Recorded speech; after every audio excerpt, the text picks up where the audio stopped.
Hello everyone, स्वागत है आपका फिर से एक बार एसआर क्लासेस के अंदर।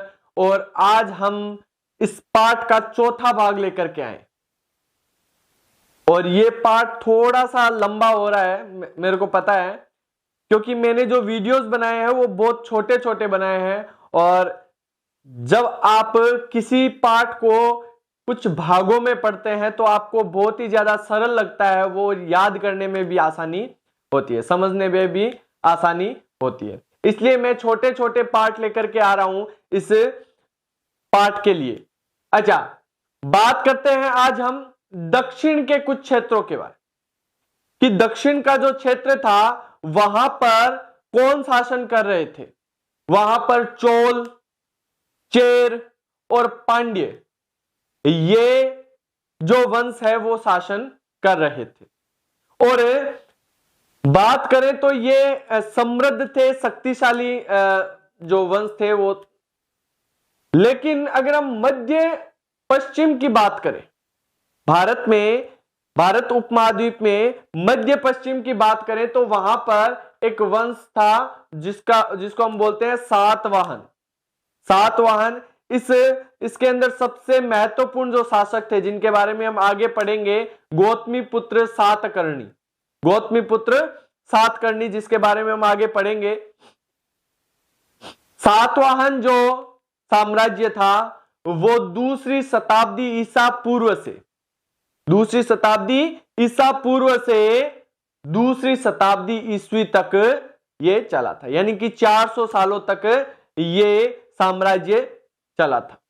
अच्छा, ये जो साम्राज्य था, सातवाहन शासक जो थे वो उन्होंने तेजी से अपने साम्राज्य का विस्तार किया था, सबसे तेजी से अपने साम्राज्य का विस्तार किया था। और यह जो सातवाहन जिस जगह पर शासन कर रहे थे वो जगह बहुत ही ज्यादा समृद्ध और शक्तिशाली बन चुकी थी। किनके शासनकाल में?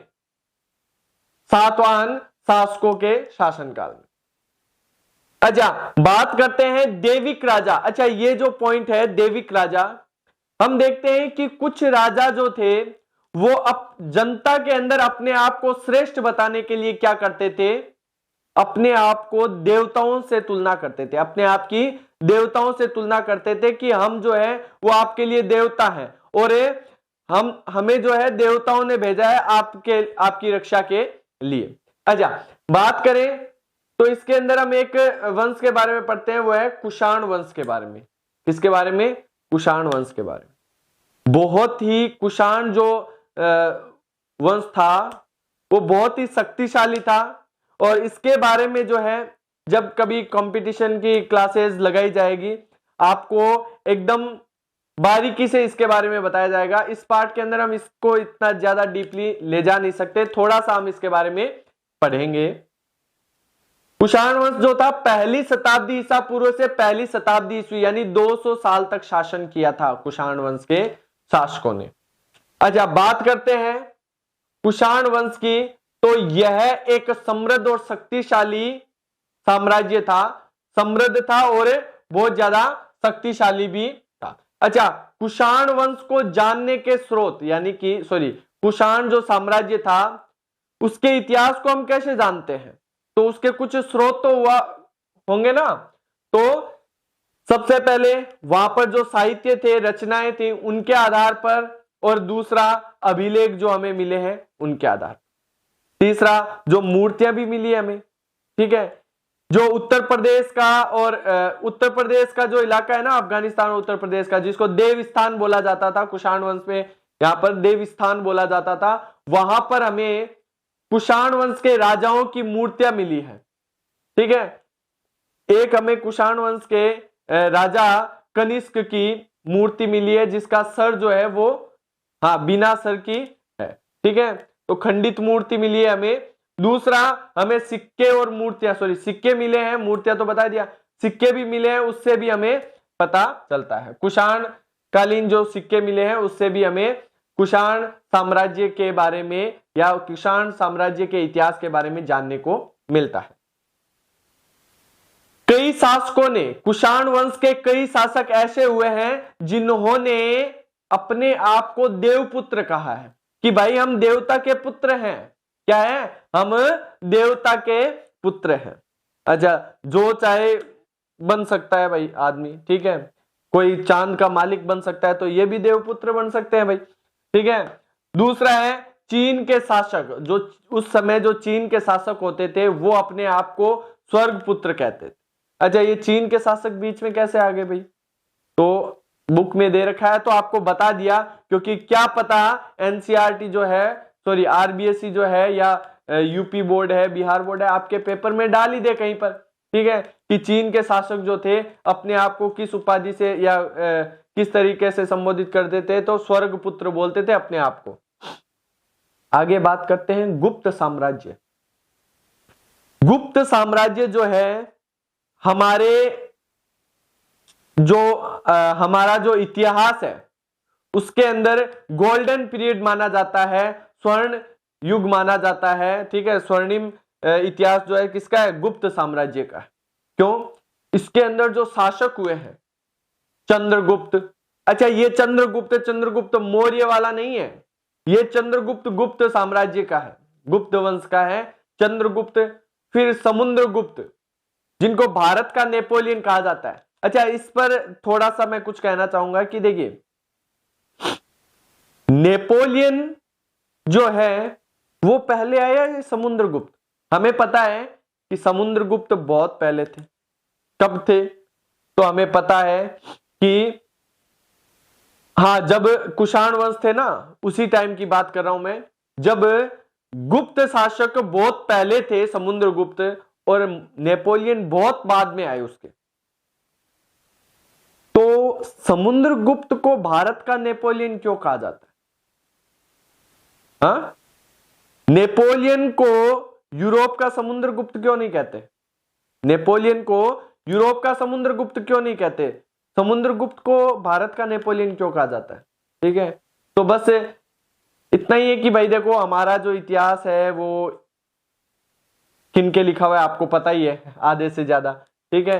तो देखो, एक्चुअल में कहा यह जाना चाहिए कि समुद्रगुप्त तो समुद्रगुप्त ही था, नेपोलियन को समुद्रगुप्त की उपाधि जरूर दी जा सकती थी। और क्यों दी जाती थी यह बता दूं कि नेपोलियन और समुद्रगुप्त दोनों ही ऐसे शासक थे जिन्होंने अपने साम्राज्य का विस्तार किया था, ठीक है। और आगे हम बात करें तो यह जो साम्राज्य था सामंतों पर निर्भर था। अच्छा, ये सामंत क्या होते हैं? राजा जो है वो क्या करता था, अपनी जो जमीन होती थी या अपना जो क्षेत्र होता था वो कुछ लोगों के हाथों में दे देता था कि भाई ये वाला एरिया तेरा है, ये वाला एरिया तेरे को दिया, ये वाला तेरे को दिया, जो भी राजस्व आएगा वो मेरे को भेज देना, मैं तेरे को तनख्वाह दे दूंगा। इस तरीके से जो है बांट रखा था, ठीक है, जिससे कि राजा के ऊपर जो भार है वो कम हो जाए, ठीक है। और इस तरीके से उन लोगों को जिनको वो क्षेत्र दिया जाता था उनको सामंत कहा जाता था। अच्छा, सामंती व्यवस्था जो थी गुप्त काल के अंदर, उसमें एक दिक्कत होती थी कि कभी कभार क्या होते थे, सामंत जो है वो शक्तिशाली हो जाते थे ना, तब वो राजा को बोलते थे कि नहीं भाई, हम तुम्हारे अधीन है ही नहीं, हमारा क्षेत्र तो हमारा ही है, हम तो आज से स्वतंत्र हैं, और वो सामंत राजा बन जाया करते थे। तो ये दिक्कतें आती थी सामंती शासन में। उसके बाद गुप्त साम्राज्य को जानने, यानी कि गुप्त साम्राज्य के इतिहास को जानने के क्या क्या स्रोत हमें प्राप्त हुए हैं। पहले हमें सिक्के प्राप्त हुए, दूसरे अभिलेख प्राप्त हुए। अभिलेखों में सबसे महत्वपूर्ण अभिलेख जो इलाहाबाद प्रशस्ति है, प्रयाग प्रशस्ति, वो है प्रयाग प्रशस्ति। देखिए, प्रश्न बन जाता है कि प्रयाग प्रशस्ति जो है किस वंश के राजाओं के बारे में बताता है, तो गुप्त वंश के राजाओं के बारे में बताता है। मुख्यतः इसके अंदर समुद्रगुप्त के बारे में बताया गया है, जो कि भारत का नेपोलियन कहा जाता है जिसको। और ये प्रयाग प्रशस्ति किसके द्वारा लिखी गई है, तो बता दूं, हरिसेन नाम के राजकवि थे। गुप्त साम्राज्य में हरिसेन नाम के राजकवि थे जिनके द्वारा लिखा गया था, संस्कृत भाषा में लिखा गया था। बहुत ही इंपॉर्टेंट प्रश्न है, आ सकता है बोर्ड के अंदर कि प्रयाग प्रशस्ति जो है किसके द्वारा लिखी गई है? तो हरिसेन के द्वारा लिखी गई है। कौन सी भाषा में लिखी गई है? तो संस्कृत भाषा में लिखी गई है। चलिए, गुप्त साम्राज्य के बारे में अगर थोड़ा बहुत और जानना चाहें अपन, तो देखिए समुद्रगुप्त के बाद राजा कौन बना? ये 12th क्लास में आया हुआ नहीं है, बट थोड़ा सा आपको पता होना जरूरी है। समुद्रगुप्त के बाद जो राजा आए थे, अक्सर हम पूछते हैं तो बोलते हैं कि विक्रमादित्य, जिसको चंद्रगुप्त द्वितीय भी बोला जाता है, तो नहीं, उसके बाद आए थे रामगुप्त, जो कि समुद्रगुप्त के बड़े बेटे थे। रामगुप्त जो कि क्या है, अयोग्य शासक थे, ठीक है। और उसके बाद हमने एक स्टोरी भी पढ़ी है, जब विक्रमादित्य जो है अपने भाई रामगुप्त को मार करके अपनी ही भाभी से विवाह रचाते हैं। वो हमने स्टोरी, अगर आपने नहीं पढ़ी है तो मैं जल्दी उस पर एक वीडियो लेकर के आऊंगा और आपको पूरी की पूरी स्टोरी बताऊंगा, ठीक है। नहीं तो अगर इसके अंदर बताने लग गया तो ये वीडियो बहुत बड़ा हो जाएगा और देखने वाले को ऐसा लगेगा कि इतना बड़ा, मतलब कि तो चैप्टर ही नहीं है, जितना बड़ा वीडियो बना दिया है, ठीक है। चलिए, तो आज जो है हमने ये जो पढ़ा है, ठीक है, थोड़ा और पढ़ लेंगे, कोई दिक्कत नहीं है, ठीक है। तो दक्षिण का क्षेत्र जो था, वहां पर मध्य पश्चिम के अंदर और किस तरीके से लोग थे अपने आप को, जो राजा थे अपने आप को देवता मानते थे। कुषाण वंश के राजाओं की जो हमें खंडित मूर्तियां मिली अफगानिस्तान, उत्तर प्रदेश, जिसको हम देवस्थान बोला करते थे, और ये अपने आप को स्वर्गपुत्र देवपुत्र बोला करते थे। चीन के शासक अपने आप को स्वर्गपुत्र बोला जाता था। और कुषाण वंश के इतिहास को जानने के लिए हमें जो स्रोत प्राप्त हुए हैं, सिक्के, अभिलेख और उस समय के जो साहित्य रचनाएं थी, समकालीन साहित्य और रचनाएं, उनके द्वारा पता चला है। गुप्त साम्राज्य जो था उसके अंदर सामंती व्यवस्था थी, जिसके अंदर एक दिक्कत रहती थी, वो मैंने बताया कि सामंत जो थे वो शक्तिशाली हो जाते थे तो स्वतंत्र हो जाते थे। गुप्त साम्राज्य के इतिहास को जानने के स्रोत जो है वो हमें सिक्के मिले हैं, ठीक है, और हमें अभिलेख मिले। अभिलेखों में सबसे महत्वपूर्ण है प्रयाग प्रशस्ति, जिसके रचयिता थे हरिसेन, और जिन्होंने संस्कृत भाषा में यह लिखी थी। और इसके बारे में मुख्यतः समुद्रगुप्त के बारे में लिखा गया है। समुद्रगुप्त को भारत का नेपोलियन भी कहा जाता है। चलिए, अच्छा, आगे हम बात करें, प्रश्न बनता है एक कि प्राचीन काल में उपज बढ़ाने के कौन कौन से तरीके थे, कि किस तरीके से प्राचीन काल में उपज को बढ़ाया जाता था। चलिए देखते हैं। सबसे पहले हल का प्रचलन जो था, जुताई के लिए जो हल का प्रचलन था वो 6ठी शताब्दी ईसा पूर्व में ही आ गया था। यानी कि हल का प्रचलन कब शुरू हुआ? 6ठी शताब्दी ईसा पूर्व में। हालांकि हमें सिंधु घाटी सभ्यता में भी हमने कहा था कि मिट्टी का हल मिला था बनावली के अंदर, और ठीक है। तो मुख्य रूप से जो है 6ठी शताब्दी के अंदर हल का जो प्रचलन है वो शुरू हो गया था। लकड़ी के हल उपयोग में लिए जाते थे। 6ठी शताब्दी ईसा पूर्व में गंगा और कावेरी की घाटियों के अंदर जो है उपजाऊ जमीन जो है वहां पर जो है खेती की जाती थी हल के माध्यम से। लेकिन जहां भारी वर्षा हुआ करती थी वहां पर ऐसे हलों का प्रयोग किया जाता था जिन पर लोहे की फाल लगी हुई थी। ऐसे हल यूज में लेते थे जो अधिक गहराई तक जाकर के खोद सकती थी। अच्छा, हालांकि ये लोहे की फाल वाले जो हल है वो उपज को बढ़ा देते थे, लेकिन ये हर जगह जो है उपमहाद्वीप में हर जगह पर ये प्रयोग में नहीं लिए जाते थे। जैसे कि हम बोल सकें कि पंजाब और राजस्थान के अंदर लोहे के फाल वाले जो हल है उनका उपयोग 20वीं सदी में जाकर के शुरू हुआ। चलिए आगे हम बात करें, गुप्त काल में महिलाओं को संपत्ति का अधिकार था या नहीं था? एक प्रश्न बनता है, बहुत ही अच्छा प्रश्न है। हालांकि ये 3 नंबर का प्रश्न नहीं बनता है, पर प्रश्न अगर आया हुआ है, अगर हमारे बुक के अंदर आया हुआ है तो कुछ न कुछ सीखने को हमें जरूर मिलेगा। तो आपको पढ़ना जरूर है, ठीक है। और हो सकता है कि आगे ब्लूप्रिंट चेंज भी हो जाए, इस साल नहीं तो अगले साल के लिए, ठीक है। गुप्त काल में महिलाओं को संपत्ति का अधिकार था या नहीं था, यह हम जानते हैं। जानना चाहते हैं तो सबसे पहले एक उदाहरण लेते हैं, प्रभावती गुप्त। प्रभावती गुप्त जो है चंद्रगुप्त द्वितीय, जिसको मैंने कहा था ना विक्रमादित्य भी कहा जाता है, उसकी बेटी का नाम था चंद्रगुप्त द्वितीय। हाँ, स्कंदगुप्त की बहन। स्कंदगुप्त वही था, हाँ, जो 12th क्लास में आप हिंदी साहित्य पढ़ते हो ना, पहला पाठ पढ़ते हो, देवसेना का गीत, जिसके अंदर वो स्कंदगुप्त के प्रेम में रहती है। हाँ, उसी स्कंदगुप्त की बहन थी ये प्रभावती गुप्त। स्कंदगुप्त वही, ठीक है।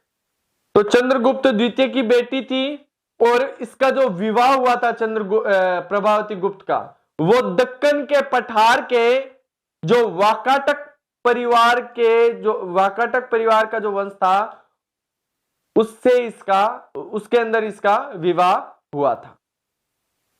अगर हम संस्कृत में लिखे जो धर्म शास्त्र है उनके बारे में अगर हम पढ़ें, जिनके अनुसार राजा जो है वो क्षत्रिय हुआ करता था, और ऐसे और भी कई तथ्य जो हम आगे पढ़ेंगे, तो जो संस्कृत धर्म शास्त्र है उनके अनुसार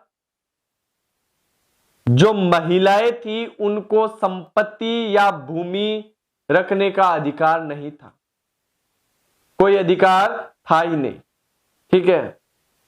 आज जो है सारा अधिकार छोड़ो, इस बात पर हम चर्चा नहीं करना चाहते हैं, ठीक है। तो संस्कृत धर्म शास्त्रों के अनुसार महिलाओं को संपत्ति का अधिकार नहीं था, लेकिन प्रभावती गुप्त, हमें अभिलेखों से पता चलता है कि प्रभावती गुप्त जो थी उसके पास भूमि थी, उसके पास क्या थी, वो भूमि की स्वामी थी। और यहां तक कि हमें अभिलेखों में यह भी पता चलता है कि उसने अपनी भूमि को दान भी किया था, ठीक है, उसने अपनी भूमि को दान भी किया था। गृहपति की बात करते हैं। अच्छा, गृहपति कौन होते थे? गृहपति परिवार के मुखिया को बोलते थे, या जो छोटे किसान होते थे, जमींदार होते थे, उनको गृहपति कहा जाता था, ठीक है, जो कि एक परिवार का मुखिया हुआ करता था और अपने परिवार के अंदर रहने वाले लोग, नौकर चाकर जो भी होते थे, उन पर नियंत्रण रखता था। उनको क्या बोलते थे? गृहपति। ये छोटा प्रश्न एक बनता है। उसके फिर आता है अपने भूमिदान। क्या आता है? भूमिदान। अच्छा, ये जो भूमिदान हुआ करता था, ये अक्सर ब्राह्मणों को या जो सन्यासी होते थे, ठीक है, उनको दिया जाता था राजाओं के द्वारा, या रानियां भी दिया करती थी। हमने देखा ना कि प्रभावती गुप्ता के पास भूमियां थी, उसने दान की थी, ठीक है। इसका एक कारण यह भी हो सकता है कि देखो, वो तो थी रानी, उसको कोई विशेषाधिकार मिल भी सकते हैं, ठीक है, लेकिन सामान्यतः जो है वहां पर महिलाओं को जो है संपत्ति रखने का अधिकार नहीं था। तो यहां पर ये जो अपवाद आ रहा है, इसके दो कारण हो सकते हैं। पहला कि हो सकता है कि ये रानी है तो इसको विशेषाधिकार दिए गए हों, और दूसरा ये भी हो सकता है कि धर्म शास्त्रों के जो नियम है वो हर जगह लागू नहीं होते हों, ऐसा भी हो सकता है। तो ये दोनों बातें भी आपको दिमाग में रखनी है। गृहपति मैंने बता दिया कि जिस प्रकार जो एक घर का मुखिया होता था उसको गृहपति कहा जाता था, जो छोटे किसान और जमींदार जो होते थे वो गृहपति होते थे, और वहां पर हम देख सकते हैं कि वो अपने परिवार में रहने वाले लोगों पर नियंत्रण रखता था। अच्छा, भूमिदान मैंने बताया, ब्राह्मणों और सन्यासियों को अक्सर जो राजा है, रानियां है, वो भूमिदान किया करते थे। श्रेणी किसे कहा जाता है? श्रेणी उन व्यापारियों को कहा जाता है जो कच्चा माल खरीदते थे, उससे सामान तैयार करते थे और जनता के अंदर बेचते थे। उन व्यापारियों को श्रेणी कहा जाता था। उन व्यापारियों का जो संगठन हुआ करता था, उन व्यापारियों का जो संघ हुआ करता था, उसको श्रेणी कहा जाता था। तो ये चीज भी थोड़ा सा ध्यान रखिएगा। उत्तरी कृष्ण मार्जित पात्र, राजा जिस कटोरे का उपयोग करता था ना, एक हमें बहुत ही उच्च क्वालिटी का, यानी कि बहुत ही उत्कृष्ट हमें एक मिट्टी के कटोरे मिले हैं, जिनके ऊपर एक कलई चढ़ी हुई है, जो चमकदार कलई चढ़ी हुई है, उसको हम क्या बोलते हैं? उत्तरी कृष्ण मार्जित पात्र कहा जाता है। मिट्टी के ऐसे कटोरे जिनके ऊपर चमकदार कलई चढ़ी हुई थी, उसको हम उत्तरी कृष्ण मार्जित पात्र कहते हैं, जिनका प्रयोग अक्सर राजा लोग किया करते थे। तो आज के लिए हम इतना ही पढ़ेंगे। माफी चाहूंगा कि 4 भाग हो चुके हैं और अभी तक ये पार्ट कंप्लीट नहीं हुआ।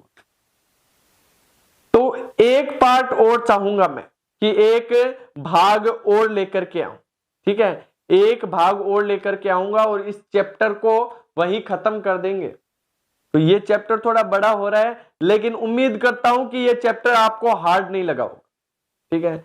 जो भी मैंने पढ़ाया है वो हर चीज आपको समझ में आई है, ये उम्मीद करता हूं मैं आपसे, ठीक है। और अगर समझ में आया है तो प्लीज सब्सक्राइब जरूर कर दें, लाइक जरूर करें, और हां, अगर आपका कोई भी प्रश्न हो ना तो आप कमेंट बॉक्स में लिख देना, बिल्कुल फ्री है, एक भी पैसा नहीं लगेगा। चलिए, thank you, have a nice day.